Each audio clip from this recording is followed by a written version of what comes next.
Okay. Okay, so good day everyone. So today we will be presenting one of the most interesting parts of the second language. It focuses on the meaning based and second language acquisition, the chapter 7 of second language learning theory. So this perspective focuses on how we learn a language by using it to communicate and express meaning rather than just memorizing grammar rules or vocabulary. So in short, this approach believes that we learn best when we use language in a real life situation or in a real life communication by talking, listening, and of course, understanding when others mean.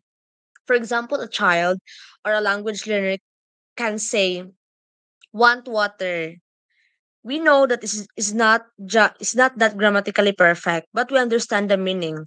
So over time, through practice and interaction, they learn to say, I want water. So that's what meaning based learning is all about. Understanding comes first before grammar comes later.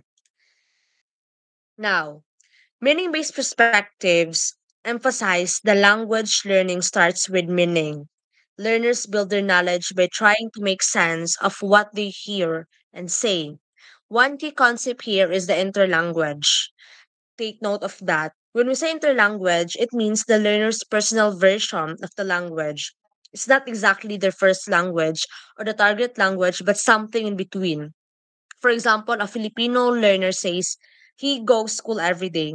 We know they mean that he goes to school every day. Even if even if the grammar is incorrect yet, it shows that the learner is making sense of the language and using it to communicate. So this idea tells us that mistakes are part of learning. They're actually signs of progress because they show that the learner is experimenting with the language and discovering of how it works. Now let's move to the functionalist perspectives. This view explains that language exists because people need to communicate, to express ideas, the feelings, and needs. In other words, language serves a function. For example, when a child says, eat cupcake or no one sleep, the child may not know grammar yet, but they're clearly expressing meaning. They're communicating. So, according to functionalists, learners focus on the function or purpose of what they say first, like requesting, asking, and sharing, before they learn the form or the correct grammar. So, communication comes before accuracy. As learners keep using the language in meaningful ways, grammar eventually develops naturally. So that's why teachers often say focus on communication first, grammar will follow. Now, back in the 1970s, many researchers became interested in how learners use language for real life communication. They started focusing more on meaning instead of strict grammar structures. One example is a study by Detmar during the 1984. So you observe Spanish workers who moved to Germany and were learning German. He found that even though their sentences were not grammatically perfect, they could still communicate effectively. For example, one learner might say something like, me work tomorrow, instead of I will work tomorrow. So even though it's not grammatically correct, the message is clear. This proved that learners use language to communicate meaning first, and grammar improves later with the more experiences and exposure. So next is the Giveon study in 1979, which introduced two modes of language development, which is the pragmatic and syntactic modes of expression. So, in the pragmatic mode, learners focus mainly on the message. They use short, simple words or phrases that carry meaning. For example, go school, no like, or me hungry. So, as learners progress to the syntactic mode, they start organizing their sentences using grammar. For instance, I am hungry, I go to school, or I don't like that. So this shows how learners move from using language to express meaning to using it correctly and structurally. It's like learning to ride a bike. at first. You just focus on moving forward, balance, and coordination come later, just like that. Next here is the form to function analysis by Webner 1983. This is one of the most famous study that supports this idea was done by Webner.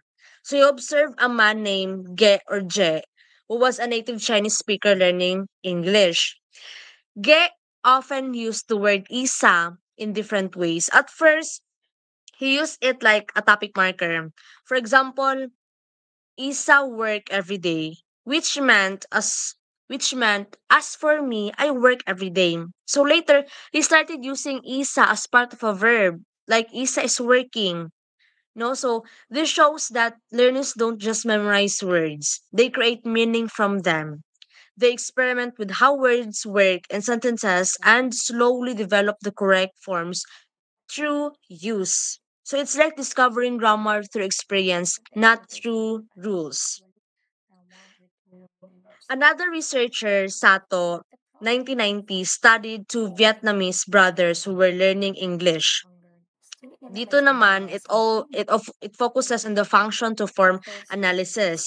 So at first, they spoke in short and direct sentences that focus only on meaning, such as kanang, I eat, I sleep, or I play. As time went by, they began adding grammar and connectors, saying things like, I eat before I sleep, or I play after school.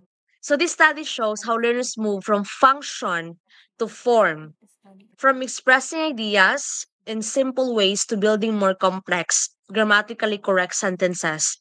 So it's natural process that happens through communication, not just through studying grammar books. So Ayan. So to sum up everything, meaning-based perspectives tell us that language learning starts with meaning and grows into form. Learners first try to get their message across even with mistakes. Over time, through communication and practice, grammar develops naturally. For example, in the early stage, teacher, I know, understand. Ayan. Tapos pagka later stage, teacher, I don't understand. As you can see there, the early stage is the teacher, I know, I understand. That is the meaning base. That later on, it convert to teacher, I don't understand, and that is called the structured base. So the message is the same, diba? But the structure improves as the learner becomes more experienced. So this proves that language learning is not just about memorizing grammar rules. It's about using language to express real meaning. As we communicate, we slowly develop accuracy and fluency. So in conclusion, the meaning-based perspectives remind us that language is meant to connect people, not just to follow grammar rules. So when learners focus on meaning by listening, speaking, and interacting, their understanding depends and grammar naturally follows. So the next reporter will be Miss Princess Balcos.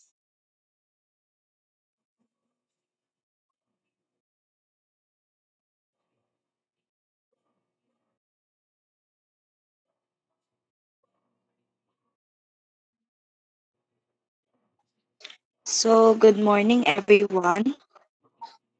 First things first, let me introduce to you who are Tan and Tai. So, Tan and Tai were Vietnamese Vietnamese boys who were learning English as second language in naturalistic environment, meaning to say they were learning through exposure and communication, not in formal classroom instruction.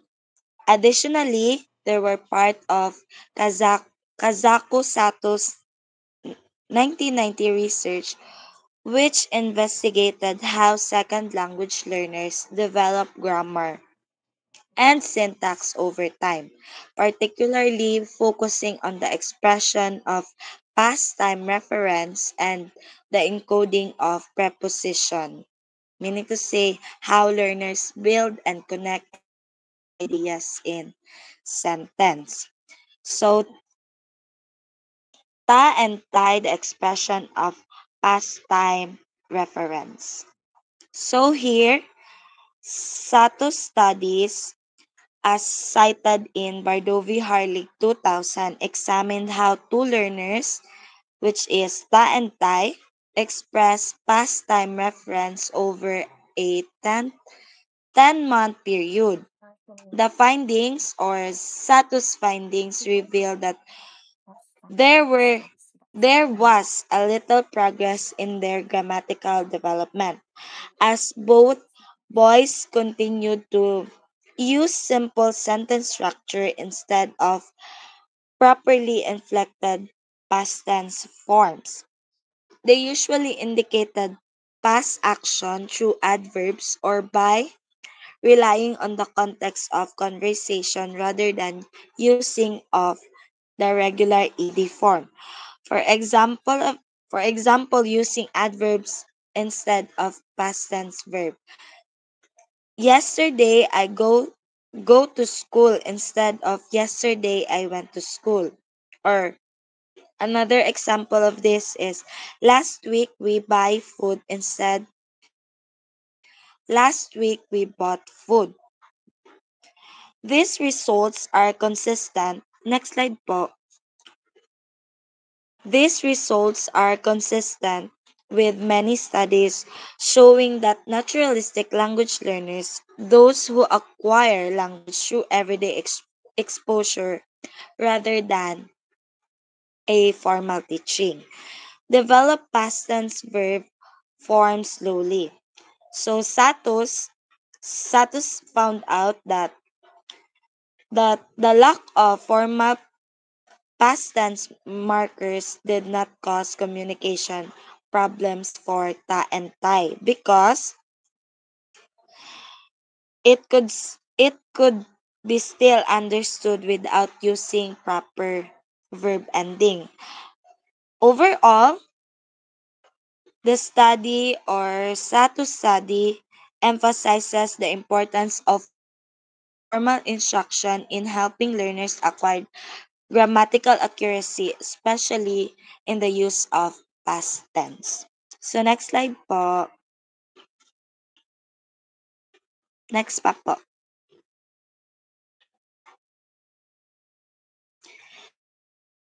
So now let's proceed to ta and tai, the encoding preposition. So as far as propositional encoding was concerned, Sato hypothesis that parataxis would involve first is the predominance of non-prepositional speech. This means that the learners would produce many utterances that do not form complete or logical preposition or ideas. For example, as you can see in the screen, big house beautiful. Instead, instead of the house is big and beautiful. His second hypothesis was the low proportion of multi-prepositional utterances. This means learners would rarely produce complex sentences combining more than one idea or clause. And third hypothesis of Sato's study was extensive reliance on interlocutor collaboration. He examined that Ta and Tai would often depend on their conversation partners to help express or complete their ideas. Additionally, this shows that their communication relied more on interaction than on independent sentence construction.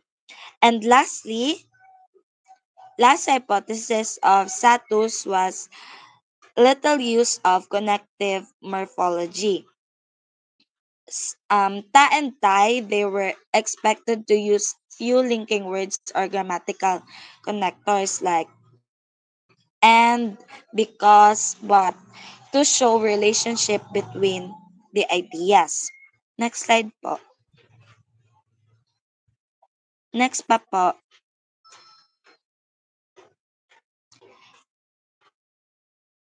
So now let us proceed the to the explanation of this 7.2, the paratactic precursors of target language construction. So first is, as you can see, we have the infinitival complement. This shows that Thai could express the meaning of wanting something to do something but without the correct grammar or to go. Instead, he used simple pragmatic structure. He want me go. It demonstrated it demonstrate an early stage in developing infinitive construction. Number two was the WH complement. This example shows that Thai attempt to form sentence with WH word. True, the grammar is still incomplete. It reflects progress towards expressing embedded questions or clauses. For example, I know what you've said. Okay, did you all get it? And number three was relative clause. I'm sorry, relative clause. This shows an early form of related clause. People who are 16 express in our linear, simplified way rather than through full grammatical structure. So Satos viewed that Thai could connect ideas logically but without full grammatical linking.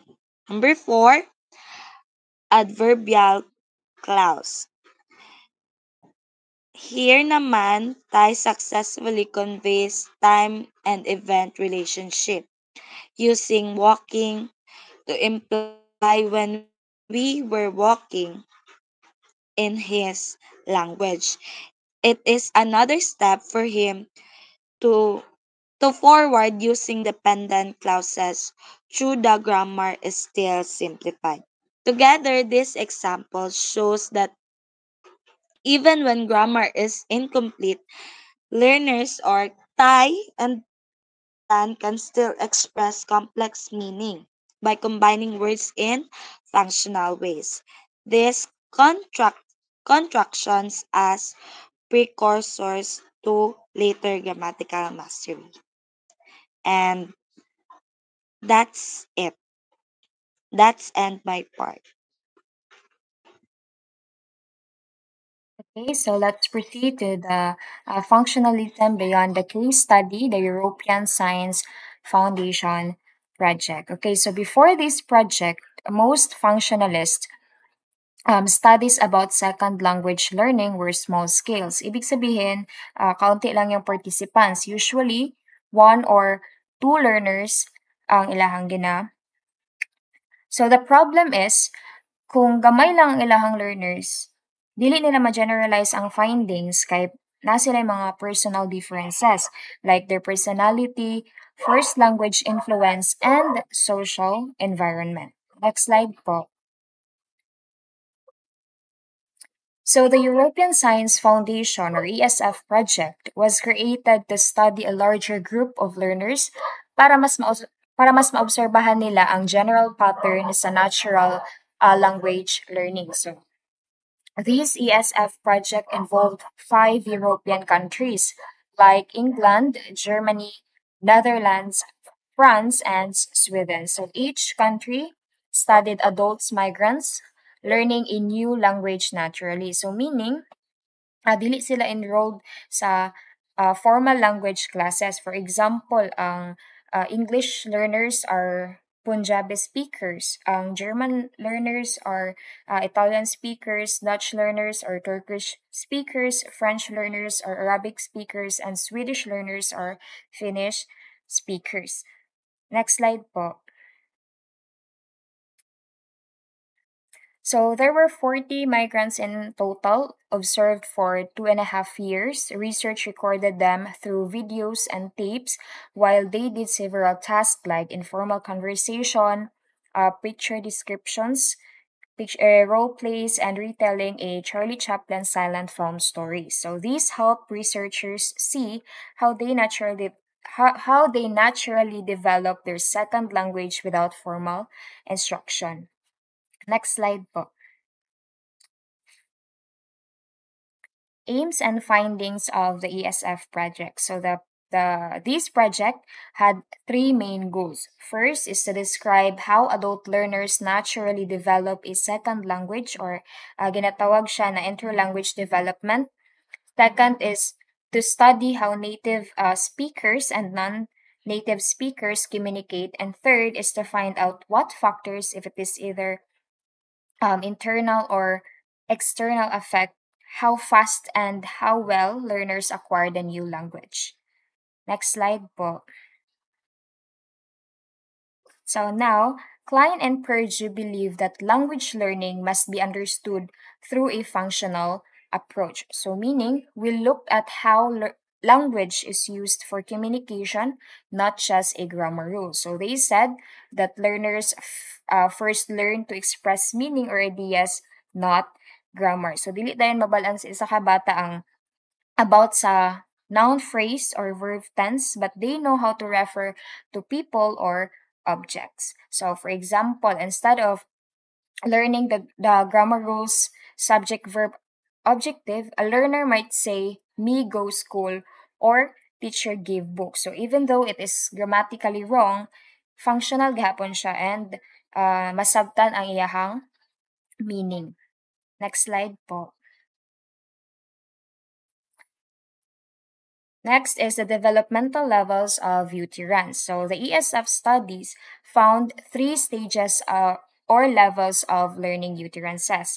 First is nominal utterance organization, which is only nouns, adverbs, or adjectives, and no real verbs yet. Second is infinite utterance organization, or IUO, which is verbs are now used but still non-finite. So wala siya tense or agreement. For example, Charlie pushed policeman. Third is finite utterance organization, or FUO. Learners start using tense and agreement. So example is Charlie pushed the policeman. So the movement from NUO to IUO to FUO is slow and gradual. So sometimes learners backslide or mix old and new forms. Next slide po. So here's an example from a Punjabi learners of English describing a Charlie Chaplin story or Charlie Chaplin scene. So try to observe these examples. So as we can see, naay mga verbs pero wala siya tense markers like ed, s, and ing. Pero bisag ana siya masabtan gihapon ang story. That is why this stage is called basic variety. Simple siya pero functional. Next slide po.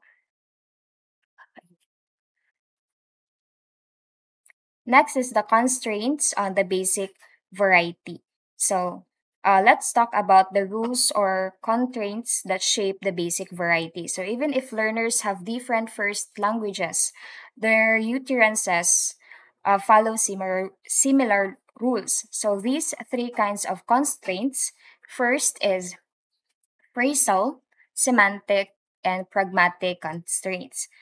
So next slide po. So first is the phrasal constraints. So learners use three common sentence patterns. So this A, which is an NP1 verb. Second is NP1 copula, NP2 adjective prepositional phrase. This is the example, Charlie is tired.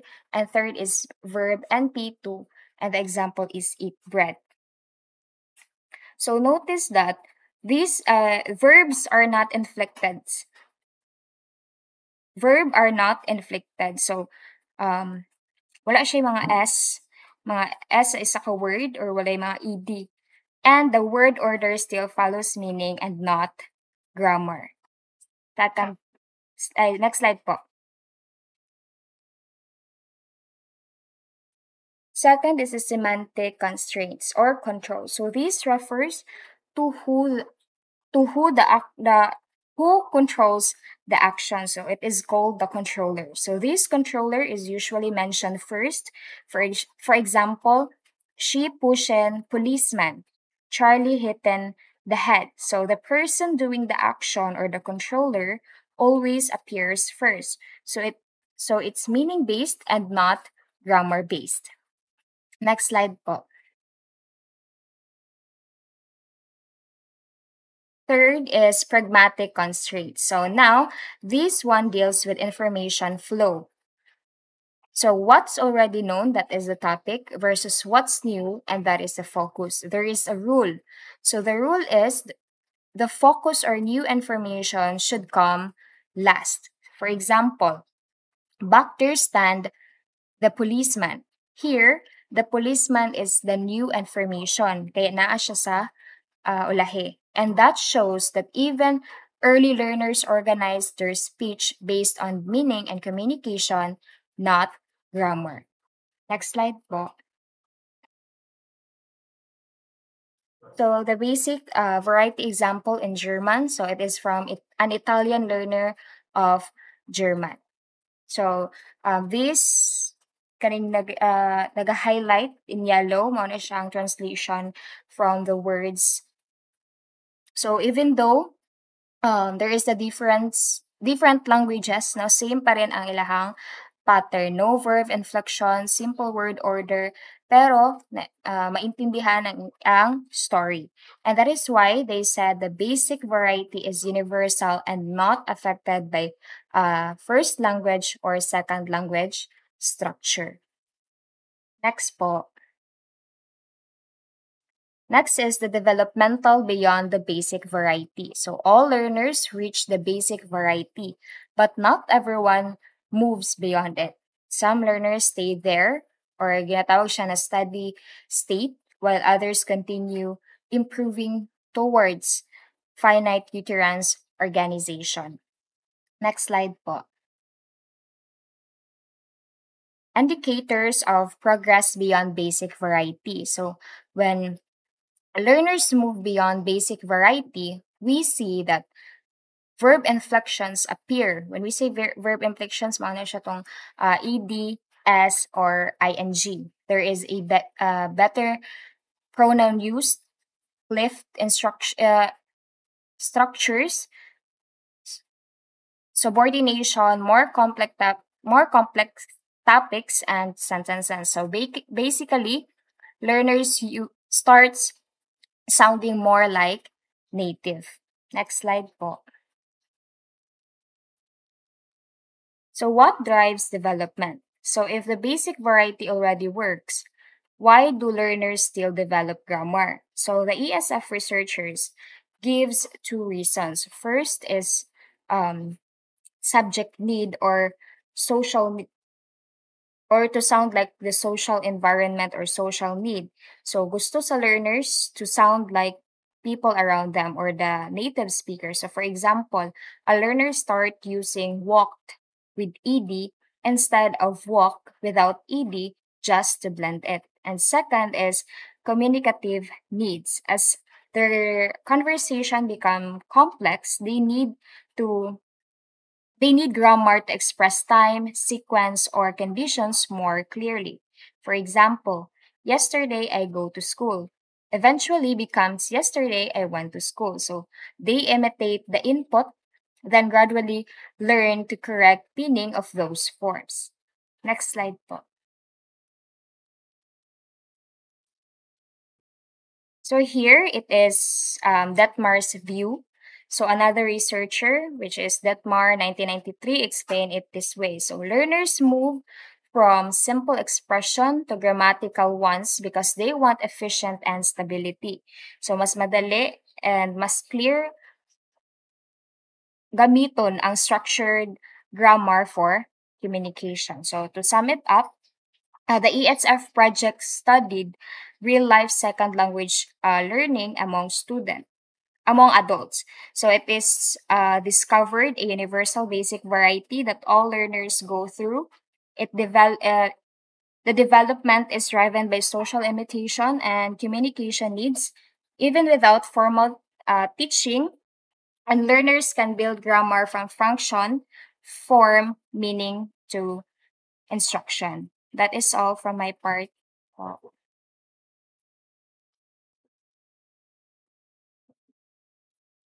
Okay, thank you po, Ms. Salgado. So, um, hello everyone. Let me introduce myself first. I am Romeline Libita and I'm going to discuss the developing the means to talk about past time. Okay, so this section describes the second language or L2 learners progressive acquired the ability to talk about past events. So, according to research by Bardovi Harling, learners go through three main stages. So, when someone manggod learns a new language, they go through predictable steps when learning to talk about past events. So, unsa ni siya nga mga stages? So, we have three, which is ang pragmatics, the lexical, and the morphological. So, first, I'm gonna explain the pragmatics. So, that's the stage one. That the context clue stage. So, here, learners don't use past tense yet. They rely on the order of their sentences to show what happened first. Example, no, ang learner, iyang iingon na, I eat, I go home. No, which means na first, I ate, then I went home. The listener figures out the time from the context. So let's move to stage 2, which ang lexical. So learners start adding simple time words to help clarify the order. Example, I eat and then I go home. Nana siya then, which nag-indicate og time. So for the stage 3, the grammar stage, the morphological. So, no, the learner learn to change the verb form like adding ed. Here is nanay ed to show past tense. Example, I ate and then I went home. So, mapansin yung difference, di ba? Na stages. Na steps. And then, here no is they learn the tenses in an order, generally starting with a simple past tense like I walked with ed, and then moving to the more complex ones like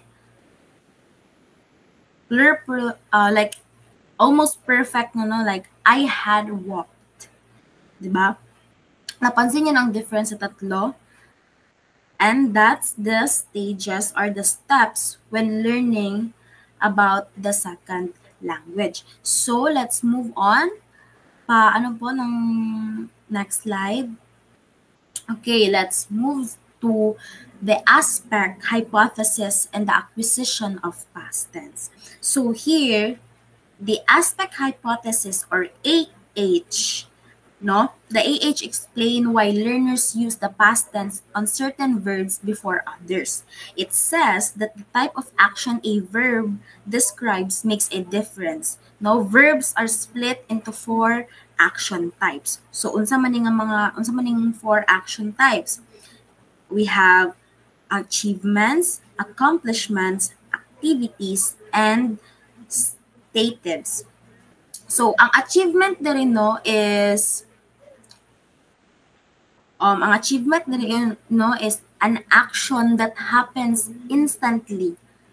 Ngari dire kanang mag-finish gud og kanang ang finish line ba, like example, I reached the top, like I reached the summit ana. Ano siya ang achievement. And then ang activities naman is an action that goes on for a while with no specific end. Like example, I run all morning, di ba? Morning, like wala specific time nga. Morning jud nga, di ba? Wala naka-indicate na time. And then ang stative naman, ay activities pa ay naman. Statives ay. Ang statives naman is a verb that describes a state or feeling. Dili siya action, but feeling. Like, I knew the answer. You just knew the answer, pero di ba, dili siya ingon na imuhang gi-action, but imuha lang siyang gi-state. Okay? So, the AH or the aspect hypothesis suggests that learners naturally use the past tense correctly first on verb that have a clear endpoint. Like ang achievement, unsa ba ang mga na-clear endpoint dito, di ba? Ang achievement ug ang accomplishment. And then they are slower to use the past tense on verbs that describes ongoing action, which is ang activities ug ang statives. So, mauna siya ang mga types of verb, no? Very simple lang din na siya, guys. So, next, next slide. For the cognitive linguistics. Next slide po ako, please. Okay. So, the cognitive linguistic and thinking for speaking. So, here, no, this is how language reflects thinking. So, this idea no says that the grammar isn't separate from thinking. How we structure sentences and use words is a direct reflection of how our brains understand the world. Familiar ba sa inyo? Murag naririnig ko ang innate, di ba? Mura siya innate, di ba? Or innate yun siya. So, natad dari naatay two, which is ang metaphor, ug policy. Kailan naman guro sa metaphor, di ba? It is like kanang mag-use tag simple, like physical idea to understand complex, abstract ones. Like, we describe anger as if it's hot substance, like example, she bowls over or he blew a fuse. Diba? Murag, na kayo siya, murag over na kayo ang pag-construct sa sentence, but ang mean lang niya is suko siya. She is angry, na lang. Ang polysemy naman is a single word can have multiple related meaning. No? Like example, the word will, W-I-L-L, can mean future time. Diba? Example, I will go. Diba? Future na siya, moadto siya. Or, also, ang will, pwede po siya determination. Like, I will do it. Diba? Isa ka word, but naa-siya'y iba-iba nga meaning. So, let's proceed no sa thinking for speaking. I hope you understand po, no? So, okay. Thinking for speaking is event packaging ni siya, no? Dan Slobin's idea is that our native language trains our brain to focus on and package different parts of an event when we talk, no? This is most clear when talking about motion, like moving places. So, natay S-frame languages and V-frame languages. So, unsa man ni ang S-frame languages mo, ano siya ang English. And then, ang V-frame languages naman is the Spanish and French. So, ang S-frame language, no, these languages focus on how you move in the main verb and put the path. Like, mo na siya ang mga direction. Like, sa nga mga direction, asa ba ang direction sa language? Ay, sa English. Rather, in, out, og up. No? Example, he limped out. The main verb tells you how he walked. No? Pero sa V-frame naman, which is ang Spanish and French, these languages focus on the path. Direction like enter, exit, and ascend. the main verb and describe the manner. How you walk, paunsa siya maglakaw. Ang kaganiha kay tells you how he walked. Nya karon naman tells you where he went, no? Pero ang challenge diri ano kay a Spanish speaker learning English might have trouble remembering to use the rich variety of English manner verbs. Like ang unsa nga mga English verb na stroll, strudge, skip, 'di ba? Mga laglom, medyo laglom na siya because their native language trained them to focus only on the path. Like to mga path nga out or in. 'Di ba? The main verb, it's deeply ingrained thinking habit, not just a simple grammar error. So that's all po for my part. Now, sa Pao na po.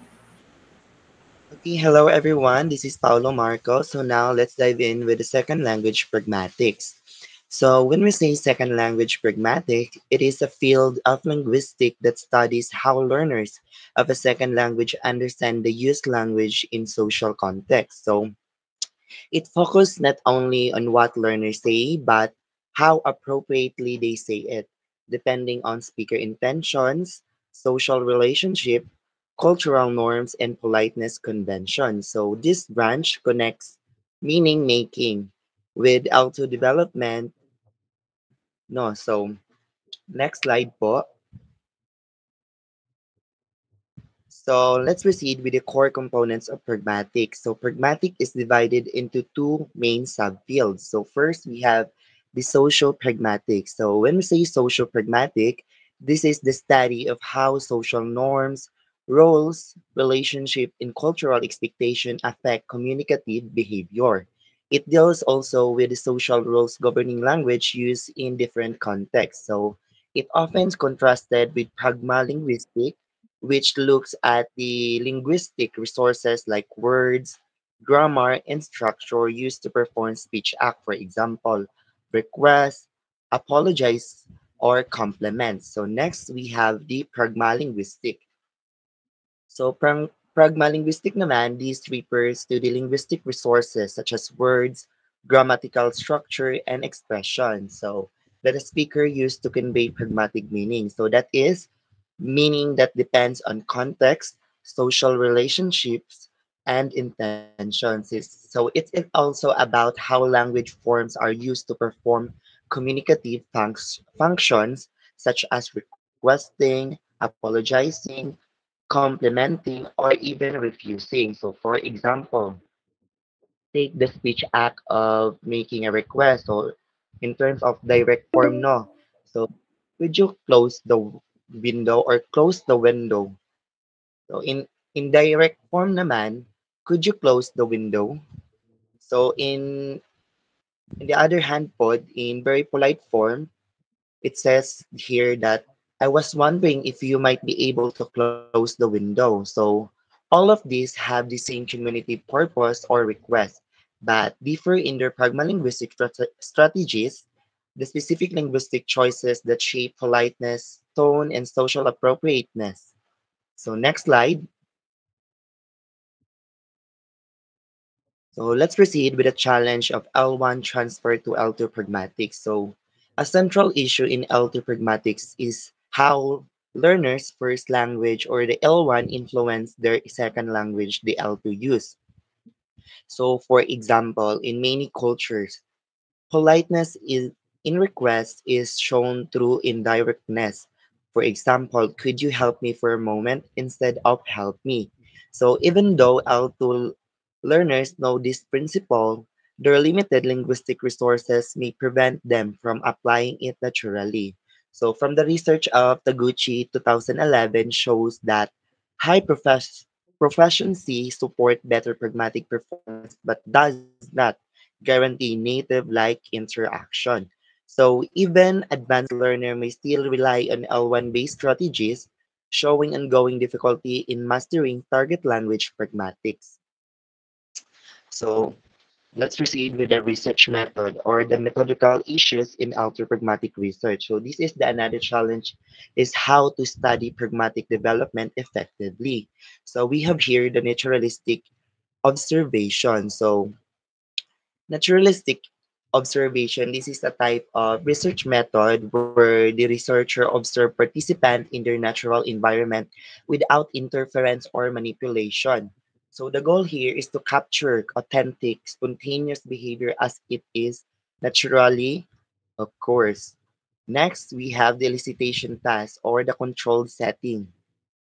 So here, because of the practicality, many researchers use semi-controlled method. So elicitation also is a type of research method where the researcher prompt or asks participants to produce specific behavior, responses, or language forms. So this the goal here is to gather targeted data that might not be appear naturally or to test specific hypotheses. So next slide.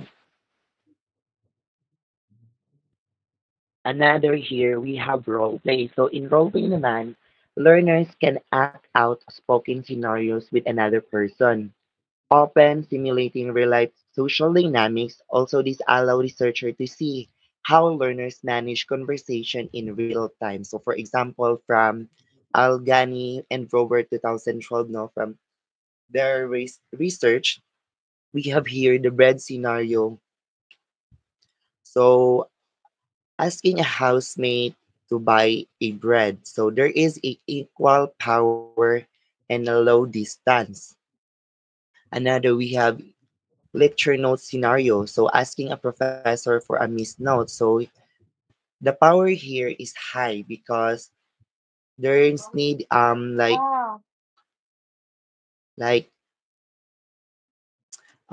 prof- like professional, like you need to respect because the your professor, you need to respect your professor since you're a student, which is asking for a notes. Also, the relationship here is distance.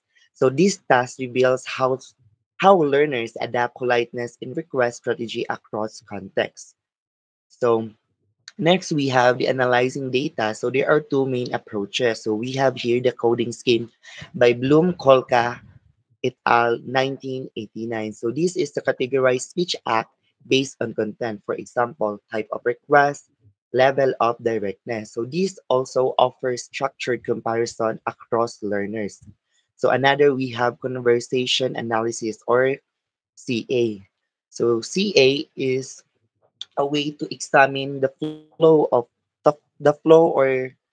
the structure of conversation. So this also focuses on how speakers take turns, respond, and negotiate meaning. So also the study of Sid House 2004, Casper 2006, and Casper and Waller 2011, they use CA to explore how learners build interactional competence in real time. So next slide, please. So now let's proceed with the second language learning theories. So here we have the research or the study of Felix Brady for 2007, which talks about the development of requests in Alto Spanish learners. So in his research, there are 45 participants, including the English-speaking university student learning Spanish, which is includes of 15 each at beginner, intermediate, and advanced level. So the method used here is cross-sectional study, using the open role plays representing different social situations. So this is the varying power and distance. So for example, student asks professor for a recommendation letter.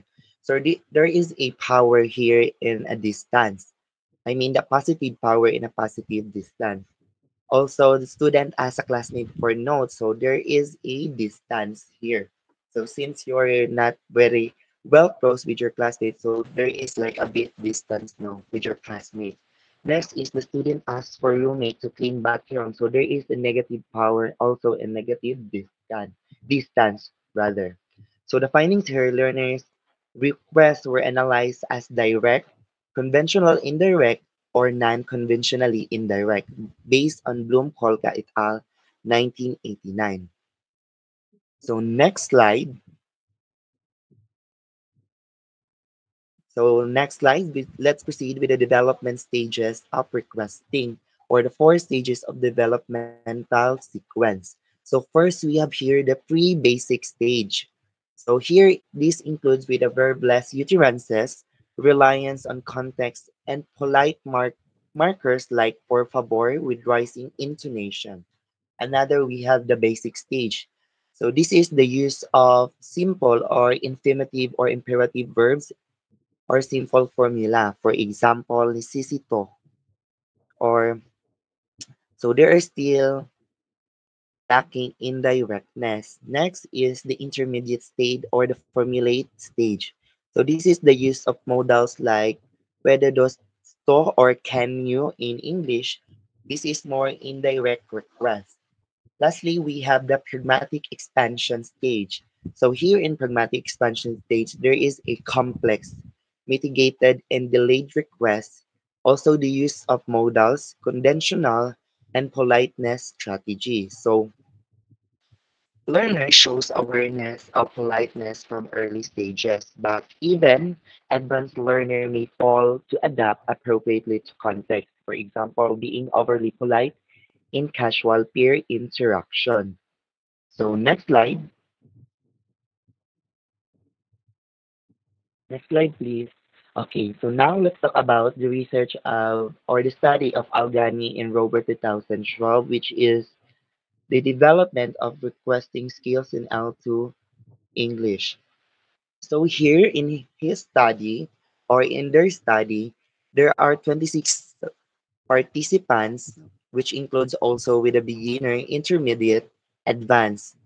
So each paired with a native English speaker. So the method used here is open role plays also involving everyday requests. So for example, asking someone to our bed like from our example earlier. So in this study, the focus here is the conversation analysis or the CA approach. So this is to examine how learners manage interactional structure, not just request form. So there are three ways now. So first we have the pre-expansion. So this is where conversation before making the request. So for example, here we have a small talk or softener like, can I ask you something? Or I'm really busy today. So the function says here, this prepare the listener to reduce imposition and make the request sound polite. So next slide, please. The second here insert expansion. So here the sequences between request and response. So these are the interruption or clarifications that occur between the request and its acceptance refusal. So for example, here we have the intercalator asking, do you want it now or later? So before arguing. Next, we have the first pair part distribution. So this is where who initiate or leads the conversation. So this also refers who take the initiative in the conversation, whether the learner or the native speaker lead the interaction. So this shows the learner interactional controls and confidence. So next slide, please. So we have here the example, no? So the findings here, in the beginner example, the learners quickly issues requests like I want bread. From the third section from that extract, no? With no pre-expansion, intercalators led conversation also clarifies meaning and completes requests. So next slide. On the other hand, on upper intermediate learners naman, the learners uses pre-expansions, for example, the greetings, reasons, mitigation, and it says here that I have too many assignments. So this shows awareness of turn taking and politeness. So for conclusion in this example, so there is a higher proficiency learners manage requests more naturally and strategically. So beginners also abrupt requests signal low interactional competence, prompting native speaker to take control, and also interculators responses serve as learning models, providing culturally and pragmatically appropriate input. So overall, both studies reveals how second language learners gradually develop pragmatic competence.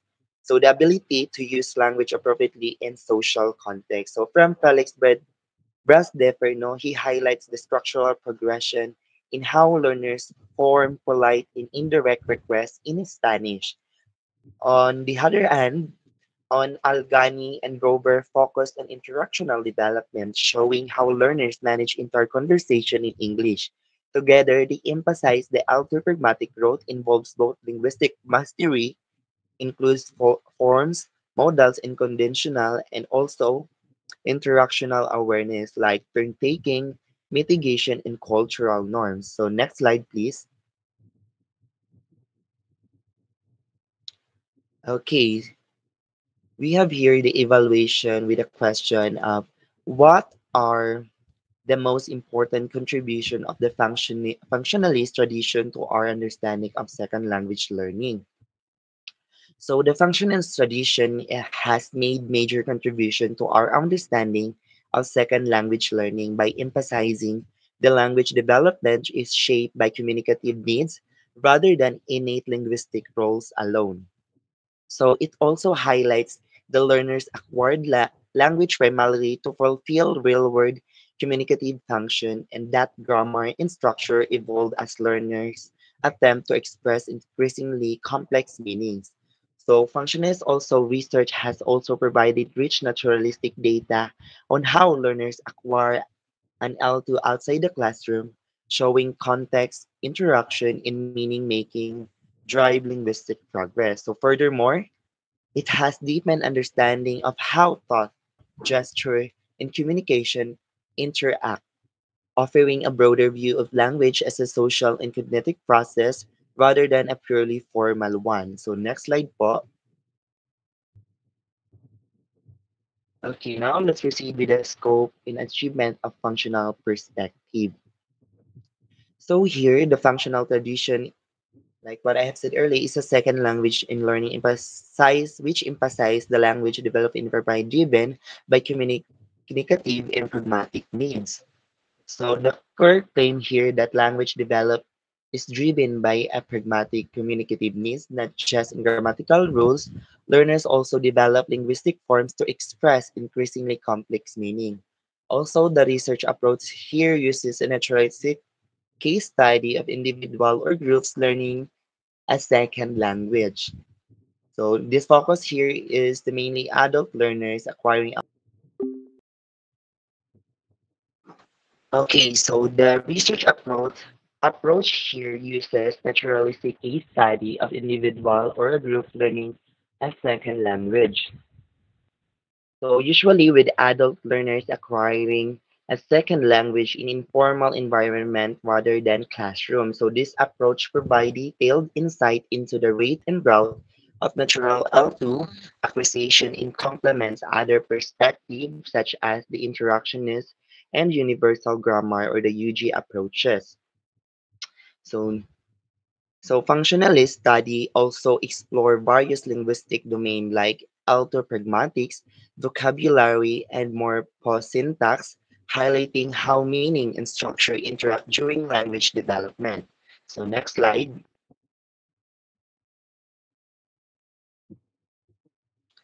Moreover, the approach investigates how learners connect thought, gesture, and language, a concept referred to as the thinking for speaking, like what our previous reporter mentioned earlier. Also, the methodologically functionalists employ techniques such as speech coding and conversational analysis to examine how learners use language in real communication. So, one of the contribution here, is that These provide the detailed description of how learner progress the rate in route in early L2 development. Also, the complements other tradition like contrast with the interactionist focus on instructed learners and the universal grammar or the UG focus on sen- morphosyntax like what I have said earlier. So the researchers within the traditional differ in scope. So some take a patch approach by studying specific aspects such as time, space, or request, while others like the European Science Foundation and ESF team propose universal models like the basic variety. So a photogrammar stage common to all learners. So next slide.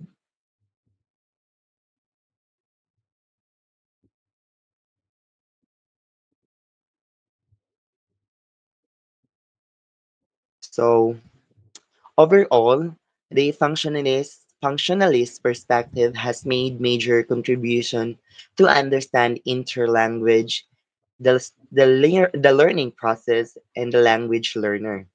It also demonstrates that learners do not simply memorize grammar but develop language as a functional tool for communication, reflecting a dynamic interaction between meaning, context, and linguistic form.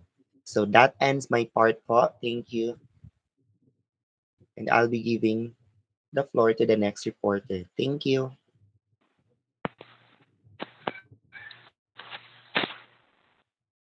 And now let's proceed to the next discussions, which is the functionalism and the natures of language or interlanguage.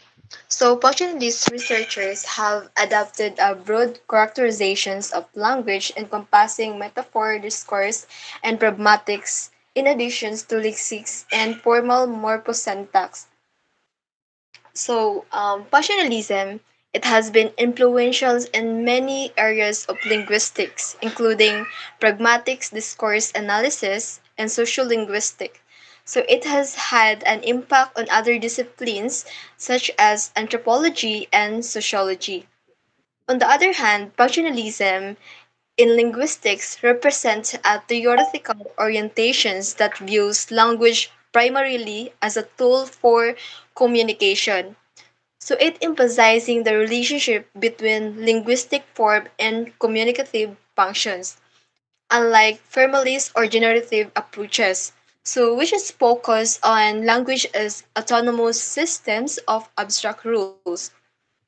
Functionalist perspective or see language as inherently shaped by its social, cognitive, and pragmatic purposes. So, from this viewpoint, language cannot be understood in isolation from the context in which is used, or nor can linguistic from be divorced from the meanings and functions they serve. So, functionalist researchers adapt a broad characterizations of language. So, one that extends well beyond the confines of lexis and formal morphosyntax. So, while the traditional linguistics analysis often prioritizes syntactic structures and grammatical rules, so functionalism encompasses a wider range of linguistic phenomenon,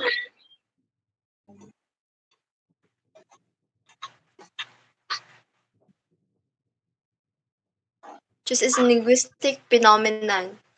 So, similarly, discourse and pragmatics are the central to understanding on how meaning is negotiated, and how coherence is maintained across stretches of text, and how speakers adjust their language. So, according to social and situational context, it thus, the functionalist theorists recognize language as integrated system in which form, meaning, and use inseparable dimensions of communication. So now, here are the example. A communicative need rhyming structure. From the word yesterday I go to store.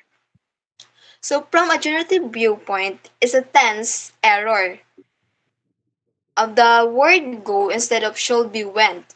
So from a functional viewpoint, the learners is successfully communicating past tense reference using a available form. So yesterday plus base verb. So the learner's interlanguage expresses the functions of past times even if the form is not yet target alike. So this shows a blend of English words with their native language structures. And with more time and feedback, they will eventually more closer to fluent in English.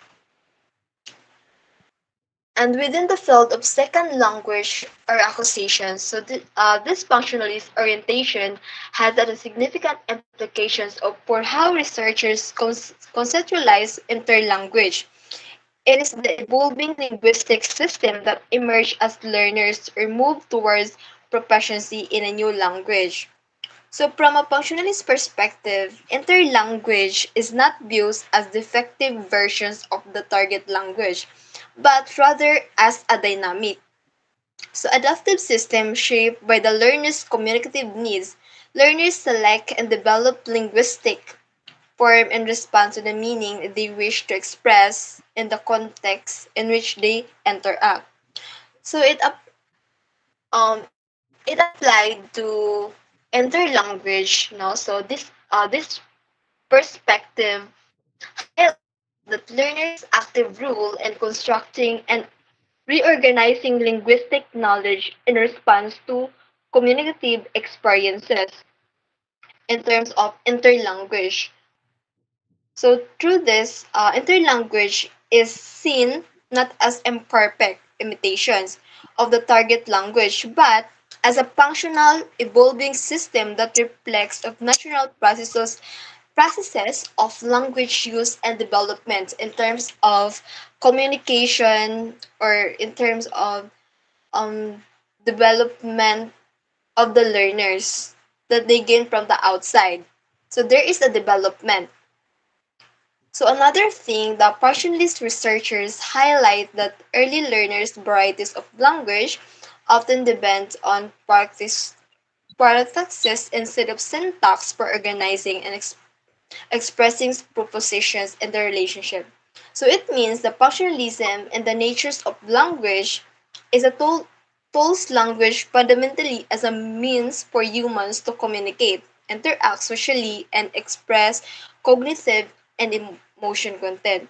So in structure is motivated by function grammatical structures are not arbitrary but are motivated by communicative efficiency and cognitive constraints. Like for example, the tendency for given information to precede a new information in a sentence can influence a word order across language. So, on the other hand, a significant limitations in functionalist portrayal or interlanguage is the predominant focus on early development stages in formal learners, particularly concerning the basic variety. So, for example, a learner saying, I goes home to express a past actions. But the learner is applying the general rule of adding AD. So, for the past tense functions, even though go is irregular verb. So, as we observe, learners may originalize a grammatical rule from the target language to perform a functions, even even the results in an error or in unstandard usage. So the goal is to use a known rule to communicate an intended meaning. So even there is a error through the sentence or the word, but the meaning is already understand. And next slide, please. Okay, so now let's move on. So functionalism on language learning and development. So now let's focus on the language development.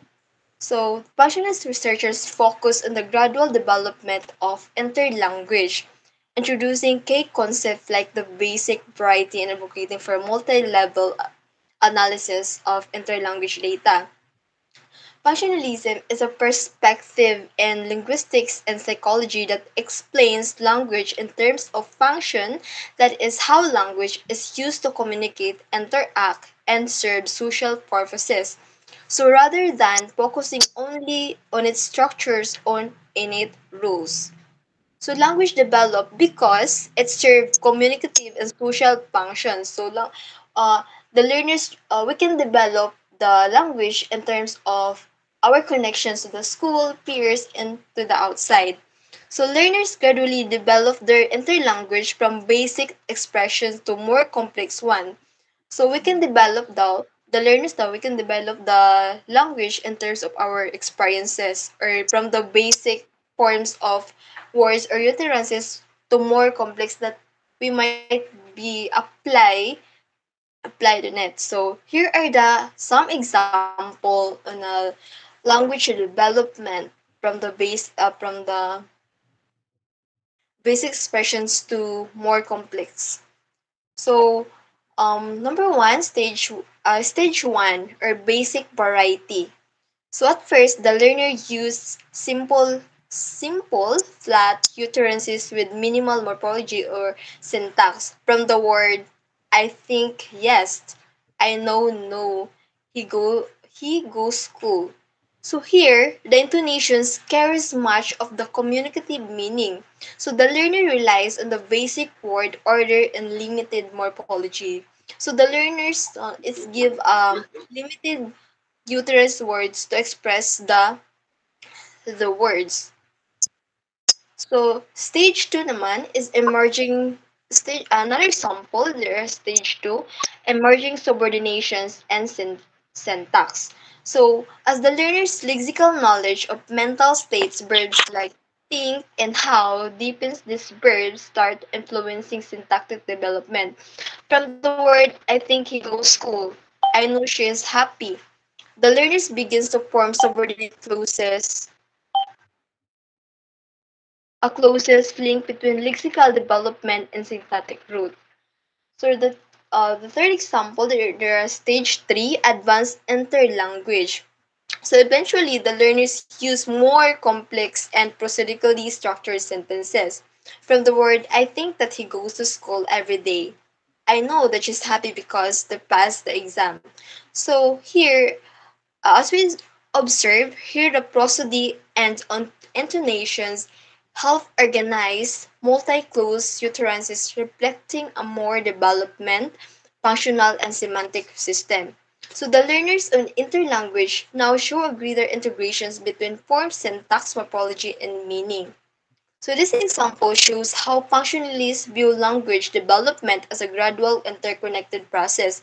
So where lexical, syntactic, prosodic, and semantic system evolve together as learners use language for meaning communication in terms and development of the language. So there is a development language from the basic form to more complex experiences. So the second language learning theories no the here so I will explain along the second language learning theories. So Passionist approaches to second language learner.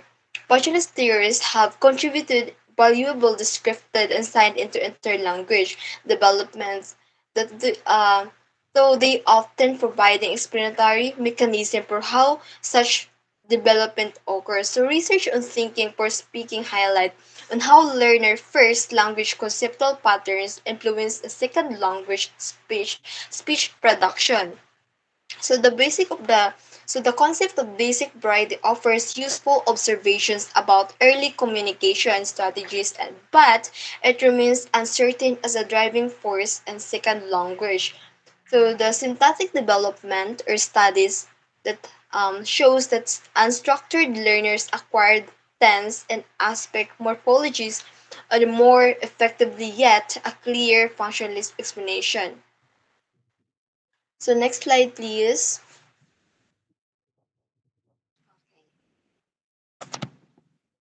Now, okay, let's proceed to the functionalism on the language learner. So functionalist researcher has focused on adult learners acquiring a dominant target language in a workplace. So it's driven by immediate communicative needs a long-term integration desire. So here I will explain na lang. Functionalists on language learning emphasize how learners acquired in used language and purpose to real-world communicative demands. So studies within this perspective often focus on adult second language learners who are acquiring a dominant target language. So typically in the workplace or community settings where language learning is motivated by immediate communicative needs and long-term goals of social integration. So these functionalist orientations align closely with motivation theory as learners. Linguistic development is driven by the practical goal-oriented communications with identity theory as language use tied to the negotiation of social rules or self-concept with community dynamics as interactional context or shape opportunities for language use and learning. For example, instead of memorizing the grammar of the present continuous from the words I am eating, you are eating. So a learner practices in real life. I'm eating breakfast right now. So the function is describing a current action. Another example, she is studying English. So the function is reporting ongoing activity. So the focus is on using the word to achieve communicative function.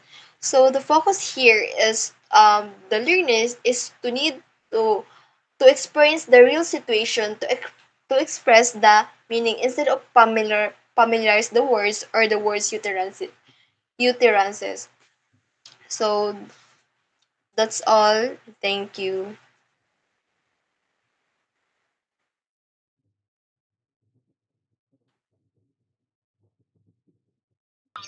Thank you for listening, everyone.